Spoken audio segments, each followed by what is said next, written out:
Hi hello नमस्कार मंडळी, पुन्हा एकदा मी तुमचं आपल्या लाडक्या यूट्यूब चॅनलमध्ये मनापासून स्वागत करतो.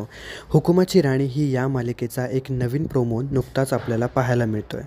तर मंडळी, आपल्याला माहीतच असतं की इंद्र आणि राणी हे दोघं मिळून काटकर आणि घडलेल्या प्रकरणाच्या मुळाशी जाण्याचा प्रयत्न करत असतात. ते दोघेही शोध घेण्याचा प्रयत्न करत असतात.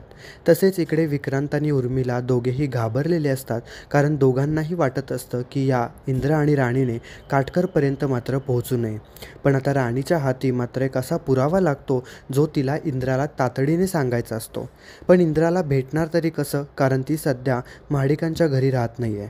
मालतीच्या सांगण्याप्रमाणे आणि तिने दिलेल्या शब्दावरून ती घर सोडून निघून गेलेली आहे. परंतु आता इंद्राला भेटण्यासाठी ती एक युक्ती लढवते. पहिला तर ती कॉल करते आणि विचारते की इंद्रा सर आहेत का.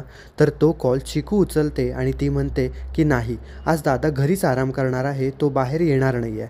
त्यामुळं तो बाहेर पडणार नाही म्हटल्यावर राणी विचार करायला लागते की आता नक्की पुढे काय करायचं आपण, आणि इंद्रा सरांना कसं भेटायचं, कारण जी गोष्ट तिला कळाली आहे ते सांगणं तेवढंच अर्जंट असतं.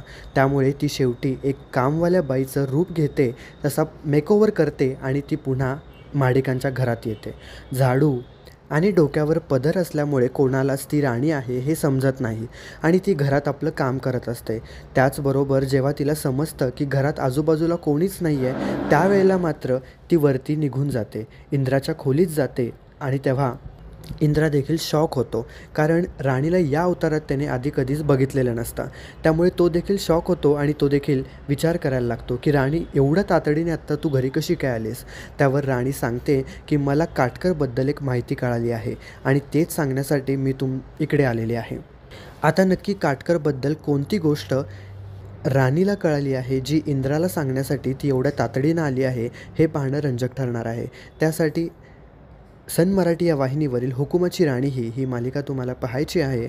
आणि अशाच अपडेट्ससाठी आपल्या चॅनलला सबस्क्राईब करा. पुन्हा भेटूयात, तोपर्यंत काळजी घ्या.